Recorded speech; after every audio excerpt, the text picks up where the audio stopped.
Puji Tuhan. Haleluya. Semua berbahagia hari ini, amin. Tuhan hadir di tengah-tengah kita. Ya. Dan pada kesempatan hari ini nanti kita akan berdoa untuk rekomitmen pernikahan, peneguhan pernikahan, saudara. Mereka meminta supaya mereka dipulihkan di dalam Tuhan dan peneguhan yang kuat yang dari Tuhan untuk mereka bisa kembali membangun hubungan di dalam kebenaran Tuhan sehingga menjadi berkat bagi sangat banyak orang. Pernikahan keluarga adalah perkara yang sangat penting dalam kehidupan manusia ini. Karena di dalam hubungan pernikahan maka ada mandat Tuhan, ada rencana Tuhan, ada visi Tuhan di dalamnya supaya bumi ini penuh dengan kemuliaan Tuhan. Amin. Itulah sebabnya judul firman Tuhan hari ini saya mau membagikan kepada kita adalah membangun hubungan yang baik. Sebagai gereja Tuhan, kita harus membangun sebuah hubungan yang baik. Karena manusia adalah makhluk bersosial, saudara, dan dia tidak bisa hidup sendiri. Dia hidup berdampingan dengan orang lain, dia hidup berdampingan dengan pasangan hidupnya, dia hidup berdampingan dengan saudara-saudara seiman. Tetapi hari-hari ini sering sekali kita melihat hubungan-hubungan yang seperti itu menjadi retak, menjadi kacau, menjadi terjadi perpecahan, saudara. Karena kenapa? Karena akhirnya saudara manusia ini menjadi sebuah kehidupan yang egosentris dan memandang kepada dirinya sendiri. Kalau dia tidak suka kepada orang lain, maka dia tidak suka, maka dia tidak menjadi sebuah hubungan yang baik. Dan hidup yang seperti itu tidak bisa menjadi berkat bagi orang lain, saudara. Nah, itulah sebabnya sebagai anak-anak Tuhan, sebagai gereja Tuhan, kita harus mengerti bahwa hubungan adalah sebuah inti dalam sebuah kehidupan manusia ini yang harus dipertahankan, yang sangat berharga di mata Tuhan. Bagaimana kita menjadi berkat bagi orang lain, bagaimana kita bisa menjadi contoh, menjadi teladan bagi orang lain, sehingga Tuhan dipermuliakan lewat kehidupan gerejanya, saudara. Dan kita harus mengerti bahwa kuasa-kuasa kegelapan mau coba merusak sebuah hubungan, dimulai dari hubungan dengan Tuhan, dirusak. Manusia lebih mendatangi dosa daripada mendatangi Tuhan. Manusia lebih mencintai dosa daripada mencintai Tuhan. Sehingga hubungan dengan Tuhan menjadi rusak, saudara. Pada saat hubungan dengan Tuhan menjadi rusak, maka hubungan dengan sesama pun menjadi rusak. Nah, inilah yang coba dihancurkan oleh kuasa-kuasa kegelapan, saudara. Sehingga manusia ini menjadi manusia yang egonya, saudara, lebih tinggi daripada mempertahankan sebuah hubungan yang baik. Padahal Allah menjadikan kita adalah, dia berkata, tidak baik manusia itu seorang diri saja. Artinya apa? Manusia itu harus memiliki sebuah keterikatan satu dengan yang lain. Manusia itu harus memiliki sebuah hubungan yang baik satu dengan yang lain. Untuk apa? Untuk kemuliaan Tuhan dinyatakan atas bumi ini, saudara. Amin, saudara. Sebagai anak Tuhan, hubungan harus dipulihkan satu dengan yang lain. Sebagai gereja Tuhan, hubungan harus dipulihkan satu dengan yang lain. Karena kalau tidak, kita sama saja dengan orang dunia, saudara. Amin, saudaraku.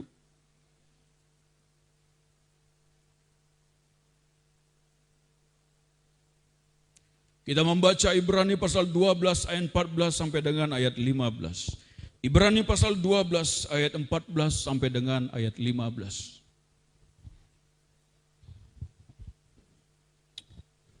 Haleluya. Selamat datang bapak-bapak, ibu-ibu, saya mau menyapa. Ya, mungkin ini tentu keluarga dari William dengan Tari. Kita ada di tengah-tengah jemaat ini dan mereka adalah orang yang setia beribadah kepada Tuhan. Dan mereka mengerti bahwa mereka harus berada dalam sebuah hubungan yang baik. Sehingga rumah tangganya terus berjalan dalam apa yang Tuhan inginkan. Karena memang, saudara, apabila seseorang tidak dipulihkan dalam sebuah hubungan dengan Tuhan, maka hubungan dengan sesamanya pun akan rusak. Itulah sebabnya Yesus datang memberikan sesuatu yang baik kepada kita, supaya kita hidup berdamai, hidup dengan baik, hidup bergaul satu dengan yang lain di dalam kebenaran, dan tidak boleh ada kekacauan di dalamnya. Kalau terjadi sesuatu, maka kita segera membereskan itu dengan saudara-saudara kita, supaya berkat Tuhan terjadi atas hidup kita dan atas orang-orang yang kita layani, bahkan atas saudara-saudara kita.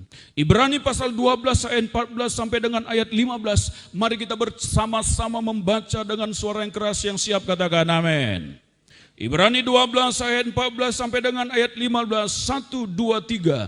Berusahalah hidup damai dengan semua orang dan kejarlah kekudusan, sebab tanpa kekudusan tidak seorang pun akan melihat Tuhan. Ayat 15. Jagalah supaya jangan ada seorang pun yang menjauhkan diri dari kasih karunia Allah, agar jangan tumbuh akar yang pahit yang menimbulkan kerusuhan dan yang mencemar banyak orang, saudara.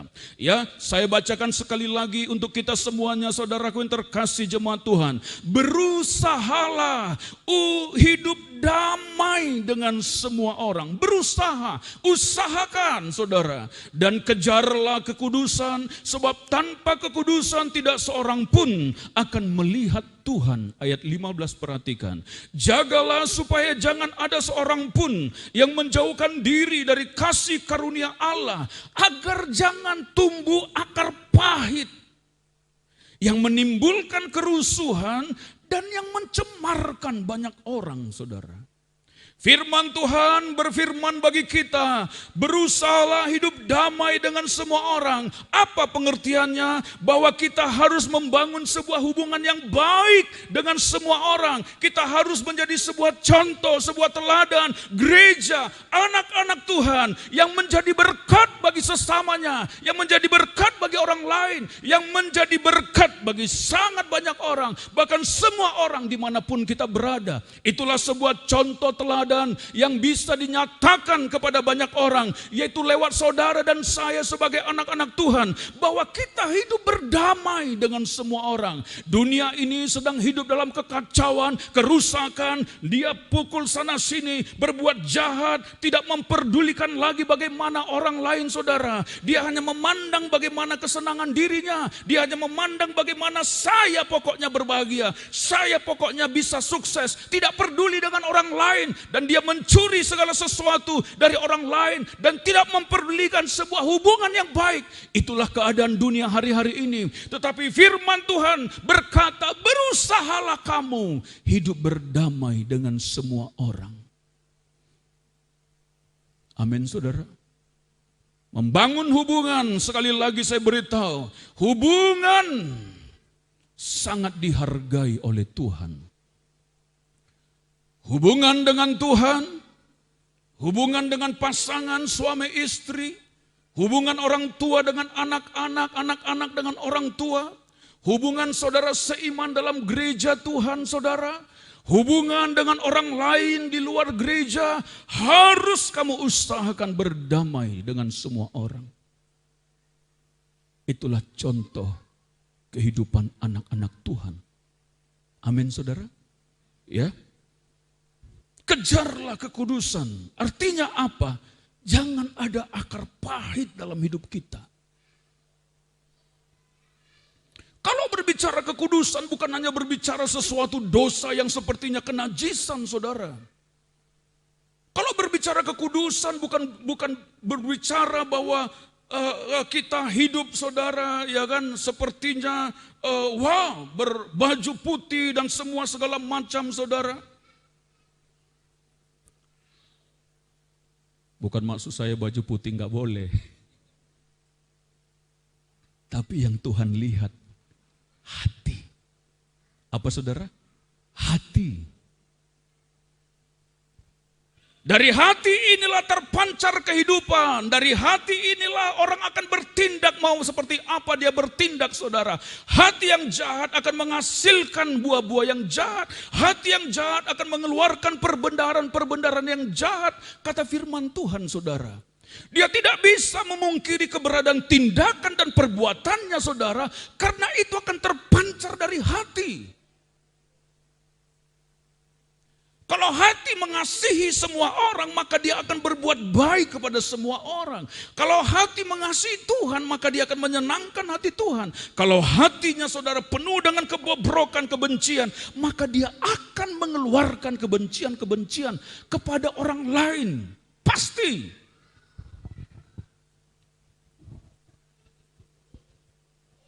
Tidak bisa ditutupi hati.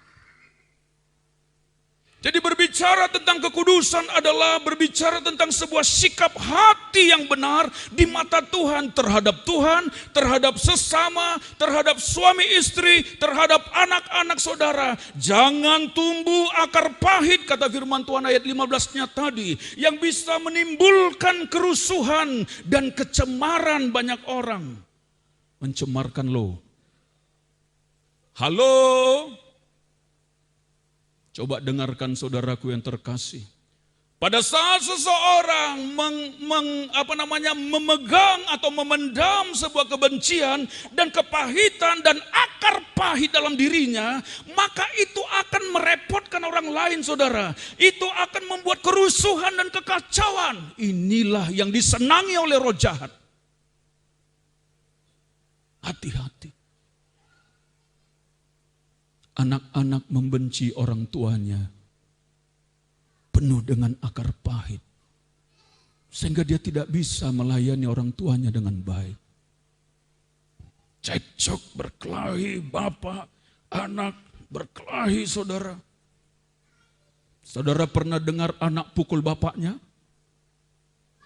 Gara-gara minta rokok tidak dikasih uang rokok. Pak, minta rokok. Minta duit. Untuk apa duit, nak? Mau beli rokok. Ini anak ini tukang mabuk. Ah, kamu minta-minta duit terus hanya untuk beli rokok, beli minum. Apa ini kamu, bagaimana? Pokoknya Pak minta minta duit.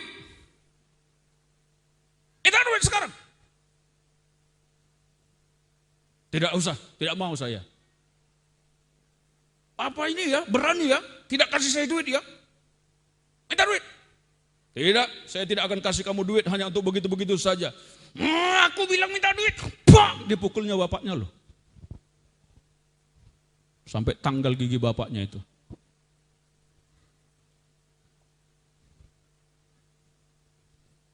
Semenjak dia berbuat seperti itu sama orang tuanya, saudara, anak ini tidak karuan hidupnya. Dan hari ini saya mendengar anak ini sudah jam 7:05. Gila. Di Sumatera, di Kepulauan Riau sana. Gila.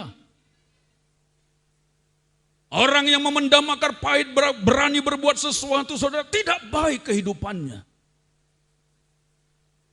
Apalagi terhadap orang tua, hati-hati loh dek. Saudaraku yang terkasih. Hormati orang tuamu. Itu firman Tuhan yang bilang. Kalau ada sesuatu yang salah, doakan, ampuni supaya mereka bisa berubah. Jangan sekali-kali dengan cara kita mau coba mengubahkan mereka, enggak bisa.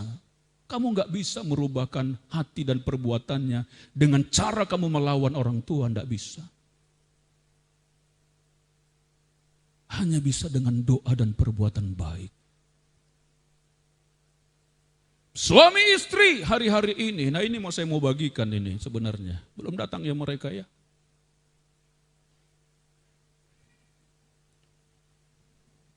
Hari-hari ini perhatikan saudara, hubungan suami istri seperti tidak berharga lagi. Kawin cerai, kawin cerai, kawin cerai, kawin cerai. Berbuat segala sesuatu. Ya kan? Sepertinya biasa saja berbuat dosa. Artis ini cerai dengan suaminya, baru nikah 3 bulan cerai, baru nikah, ya kan 1 tahun cerai, saudara. Itulah yang dikumandangkan oleh dunia ini, saudara. Bahkan yang sangat memiris hati, saudara, anak-anak Tuhan, orang Kristen, bercerai.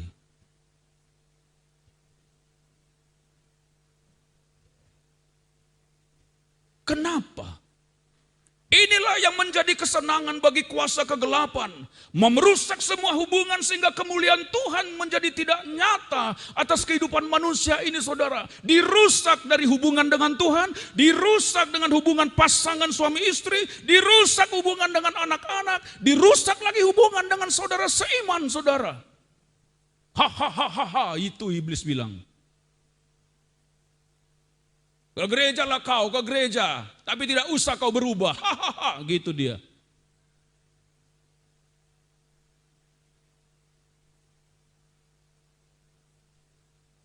Tapi kita tidak seperti itu, amin. Kita adalah orang yang mengerti bagaimana kita menjaga sebuah hubungan dengan baik. Apa dasar dari sebuah hubungan yang baik? Yang pertama, ada 2 hal yang saya mau bagikan. Dasar dari sebuah hubungan yang pertama adalah kasih. Katakan sama-sama 1, 2, 3. Kasih. Sekali lagi 1, 2, 3. Kasih. Coba colek kiri kanan. Dasar hubungan adalah kasih. Amin. Apa saudara? Kasih.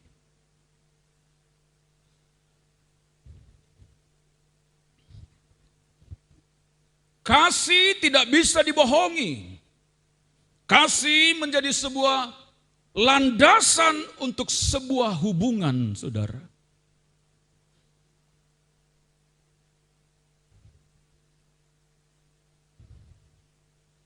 Kita baca yuk 1 Yohanes 2 ayat 9 sampai dengan ayat 11. 1 Yohanes 2 ayat 9 sampai dengan ayat 11.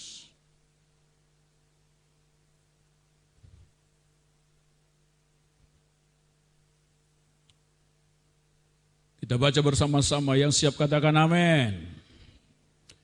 1 Yohanes 2 ayat 9 sampai dengan ayat 11. 1, 2, 3. Barang siapa berkata bahwa ia berada di dalam terang, tetapi ia membenci saudaranya, ia berada di dalam kegelapan sampai sekarang. Barang siapa mengasihi saudaranya, ia tetap berada di dalam terang, dan di dalam dia tidak ada penyesatan. Ayat 11. Tetapi barang siapa membenci saudaranya, ia berada di dalam kegelapan dan hidup di dalam kegelapan. Ia tidak tahu kemana ia pergi, karena kegelapan itu telah membutakan matanya. Wih, jelas firman Tuhan bilang, saudara. Barang siapa berkata bahwa ia berada di dalam terang, aku ini anak Tuhan loh. Aku sudah terima Yesus loh, aku sudah melayani loh, aku sudah melakukan ini dan itu. Tetapi ia membenci saudaranya. Ia berada di dalam kegelapan sampai sekarang, firman Tuhan yang bilang. Jadi bukti bahwa kita hidup di dalam terang Tuhan itu terpancar dari hidup kita kepada suami istri, kepada anak-anak, kepada saudara seiman, kepada orang lain, saudara. Terang itu tidak boleh tertahan, tidak mungkin bisa tertahan, saudara. Dia pasti menyatakan terang itu dengan apa? Dengan kasih.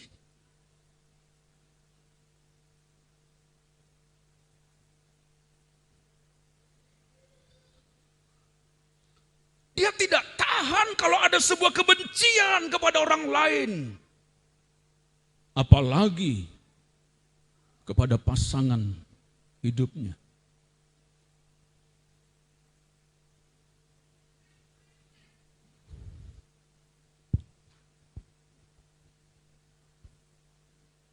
Berkali-kali saudara, Kami sebagai suami istri, saya sudah berkeluarga 20 tahun berumah tangga.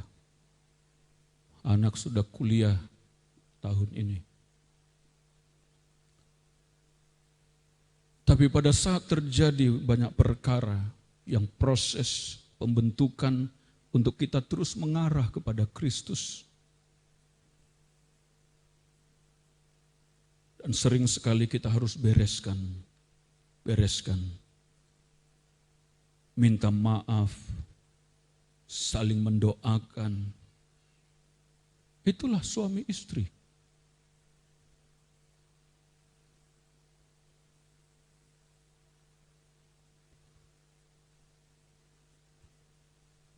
Tapi kalau kita terus menyimpan, memendam, lalu memulai membenci, maka itulah yang menjadi kehancuran dalam hubungan kita.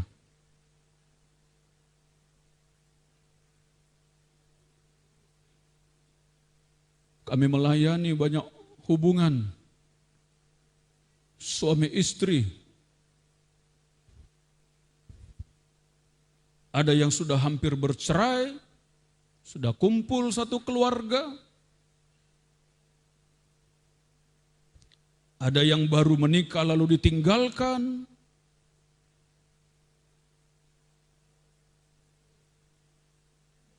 Ada yang terpaksa dinikahkan. Banyak segala macam. Tapi setelah mereka datang kepada Tuhan, mereka dipulihkan, mereka mencari Tuhan, dan mereka mengalami sesuatu yang baik, maka hidup mereka berubah, saudara. Amin, saudara. Itulah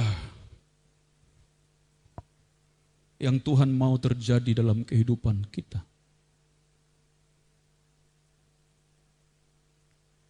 Silakan maju.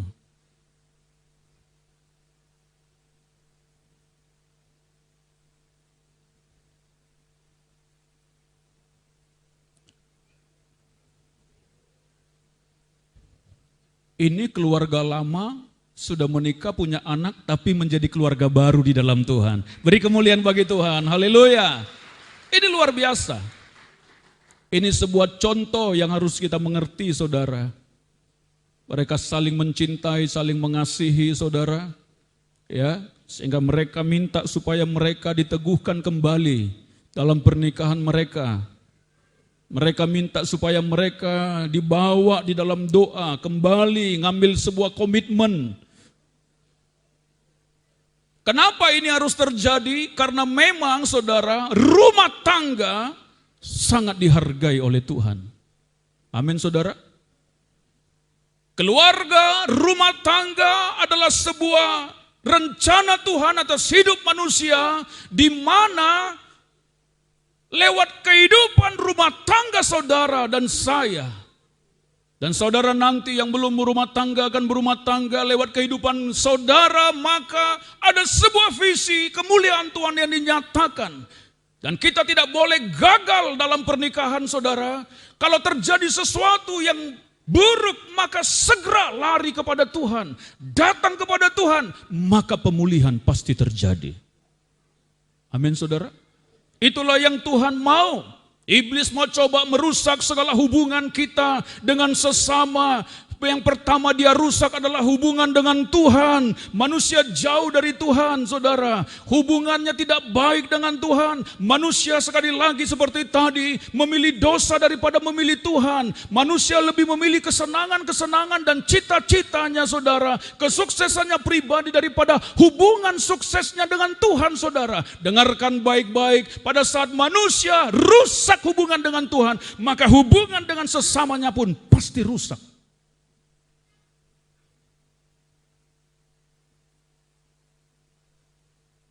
Hubungan dengan Tuhan rusak, maka hubungan pasangan suami istri pasti rusak. Tidak bisa ditutup-tutupi itu.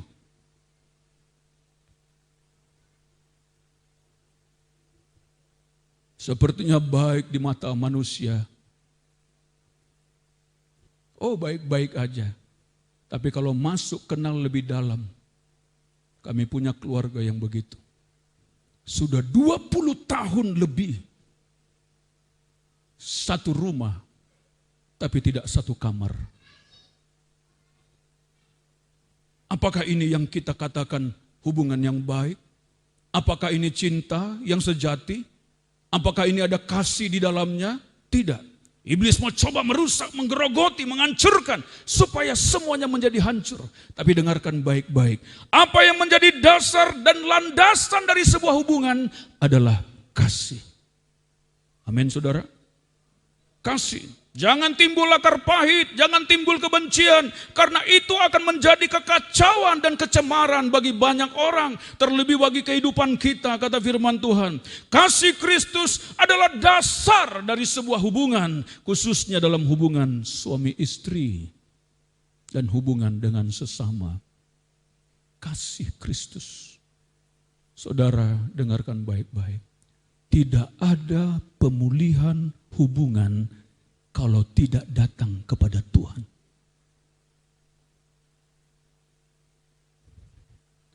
Tidak ada hubungan suami istri yang baik kalau tidak didasari dengan kasih Tuhan.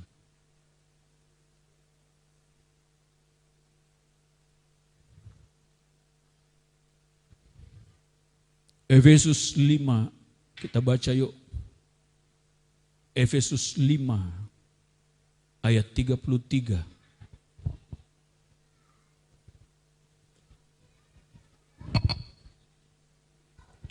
Efesus 5 ayat 33. Bagaimanapun juga bagi kamu masing-masing berlaku, kasihilah istrimu seperti dirimu sendiri, dan istri hendaklah menghormati suaminya. Amin, saudara.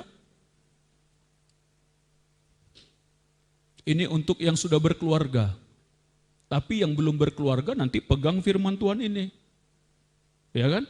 Bagaimanapun juga bagi kamu masing-masing berlaku, kasihilah istrimu seperti dirimu sendiri, dan istri hendaklah menghormati suaminya. Kasih menjadi dasar yang teguh dalam sebuah hubungan suami istri. Bahkan kasih menjadi dasar yang teguh dalam hubungan kita dalam saudara seiman. Saudara,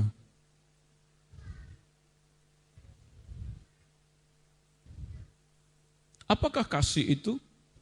1 Korintus 13 ayat 1 sampai 8. 1 Korintus 13, saya bacakan. Sekalipun aku dapat berkata-kata dengan semua bahasa manusia dan bahasa malaikat, tapi jika aku tidak mempunyai kasih, aku sama dengan gong yang berkumandang dan canang yang gemerincing, kata firman Tuhan. Sekalipun aku mempunyai karunia untuk bernubuat, dan aku mengetahui segala rahasia dan memiliki seluruh pengetahuan, dan sekalipun aku memiliki iman yang sempurna untuk memindahkan gunung, wow, ini luar biasa saudara. Tetapi jika aku tidak mempunyai kasih, aku sama sekali tidak berguna. Dan sekalipun aku membagi-bagikan segala sesuatu yang ada padaku, bahkan menyerahkan tubuhku untuk dibakar, tapi jika aku tidak mempunyai kasih, sedikit pun tidak ada faedahnya bagiku. Luar biasa ya. Ayat 4. Jadi apa itu kasih? Kasih itu apa? Sabar. Sama-sama yuk kita baca. Kasih itu apa? Sabar. Kasih itu apa? Murah hati. Ia tidak cemburu, ia tidak memegahkan diri dan tidak sombong. Ia tidak melakukan yang tidak sopan dan tidak mencari keuntungan diri sendiri. Ia tidak pemarah dan tidak menyimpan kesalahan orang lain. Ia tidak bersuka cita karena ketidakadilan, tetapi ia bersuka cita karena kebenaran. Ia menutupi segala sesuatu, percaya segala sesuatu, mengharapkan segala sesuatu, sabar menanggung segala sesuatu. Kasih tidak berkesudahan, nubuat akan berakhir, bahasa roh akan berhenti, pengetahuan akan lenyap, saudara. Ayat 13 kita baca bersama-sama, ayat 13. 1, 2, 3. Demikianlah tinggal ketiga hal ini, yaitu iman, pengharapan, dan kasih. Dan yang paling besar di antaranya ialah kasih. Sekali lagi apa? kasih. Sekali lagi apa? Kasih. Mau mengasihi, amin? William, kasihi istrimu. Tari, hormati suamimu. Tari ya, bukan Tara ya. Tari, sehingga kalian akan menjadi berkat bagi orang lain.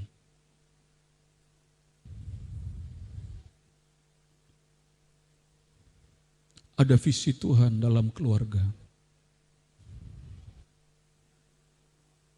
Tuhan tidak peduli seperti apa dulu, tapi Tuhan yang peduli hari ini melihat hati, apakah kembali ke Tuhan atau tidak. Jadi dasar dari sebuah hubungan adalah kasih. Yang kedua apa? Saudara, saya bacakan. Komitmen. Kasih dan komitmen adalah sebuah dasar hubungan terhadap Tuhan, terhadap sesama, terhadap suami istri. Kalau cinta itu perasaan. Kenapa kau menikah sama dia? Karena aku cinta. Terus kalau sudah hilang cintamu, terus diapain? Ada lagi yang bilang, kenapa kamu suka sama dia, menikah sama dia? Karena rambutnya keriting. Karena kulitnya putih, terus kulitnya kena bakar, terus kau apain? Terus dia botak, terus kamu apa? Tinggalkan. Istri saya pernah botak. Karena harus dioperasi. Cukur. Puji Tuhan semuanya baik.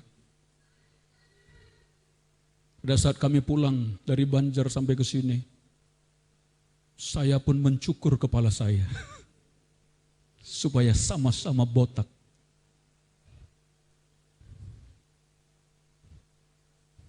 Karena yang tinggal di dalam sebuah hubungan adalah komitmen. Semua bisa berubah, semua bisa menjadi tidak seperti dulu lagi. Kecantikan akan pudar, saudara. Kekayaan mungkin tidak menetap, saudara. Bisa semua pudar. Manusia secara jasmani akan pudar, tetapi yang tinggal adalah komitmen. Katakan sama-sama apa? Komitmen. Inilah yang dihargai oleh Tuhan, komitmen. Mau seperti apapun pada saat saudara sudah diberkati, dipersatukan, maka komitmenlah yang berjalan. Apapun yang terjadi, saudara tidak boleh banting setir lagi. Cerai saja kita, cerai saja. Tidak bisa. Hadapi dong. Masa dulu cinta-cinta sekarang mau cerai? Bohong itu cintanya. Itulah cinta. Jangan menikah hanya sekedar dasar cinta, tapi ambil komitmen. Komitmen inilah yang dihargai Tuhan. Amin saudara? Ya. Jadi saudara yang terkasih, kita harus menjaga hubungan terhadap Tuhan, hubungan dengan saudara, seiman saudara, ya. Terlebih juga hubungan juga suami istri harus dijaga dengan baik. Oke? Ya, jangan biarkan coba mau merusak hubungan. Tadi apa yang bisa merusak hubungan? Akar pahit, kebencian, asumsi. Iblis mau coba bikin asumsi pemikiran. Kayaknya suamiku itu kemana ya keluyuran ya, nggak pulang-pulang.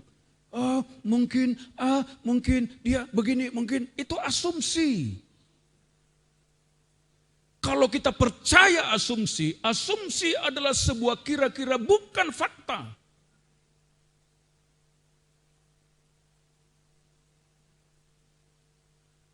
Serahkan ke Tuhan. Lewat asumsi bisa terjadi kebencian saudara, padahal belum tentu fakta. Bawa ke Tuhan. Amin saudara. Asumsi kepada Tuhan, adalah orang berasumsi kepada Tuhan. Kayaknya doaku enggak dijawab-jawab, ini Tuhan ini jahat sama saya. Ada orang berbilang begitu. Iblis merusak pikirannya, berasumsi. Kayaknya suamiku ini atau istriku ini sudah lain ini, kayaknya dia nggak cinta lagi. Asumsi.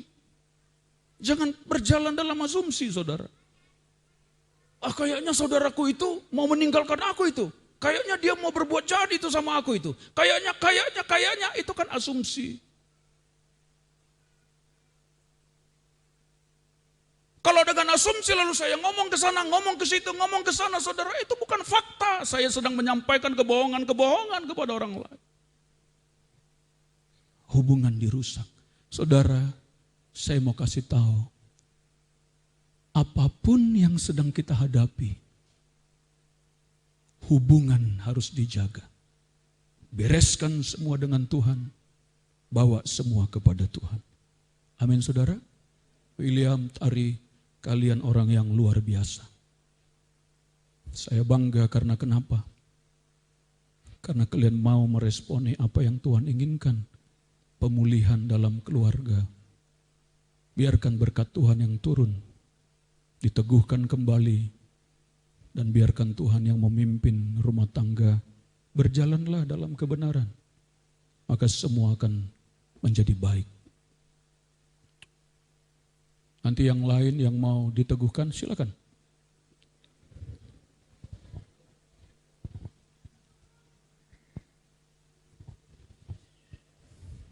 Waktu kami diteguhkan rekomitmen kami, ya kebetulan kami sedang ke Israel, jadi di tanah Kana. Di Kana itu waktu air menjadi anggur itu, di situ kami ambil komitmen baru. Suami istri, dan didoakan oleh hamba Tuhan. Tapi tidak harus ke Kana lah, ya. Ke Kini boleh. Ya. Puji Tuhan. Mari kita bangkit berdiri bersama-sama, kita mau berdoa dulu.